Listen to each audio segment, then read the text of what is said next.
حضرت ام سلمہ رضی اللہ تعالیٰ عنہ کو اپنے شوہر ابو سلمہ سے بہت محبت تھی۔ ابو سلمہ کو احد کے دن چوٹ لگی، زخم لگا، اور اس کے بعد وہ اللہ تعالیٰ کو پیارے ہو گئے کچھ دیر بیماری کے بعد۔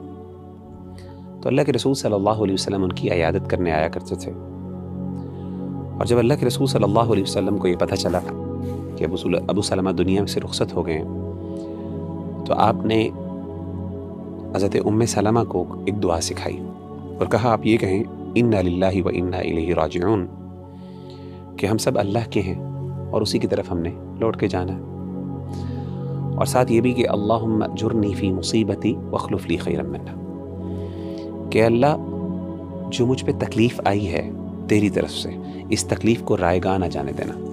کیا مطلب ہے؟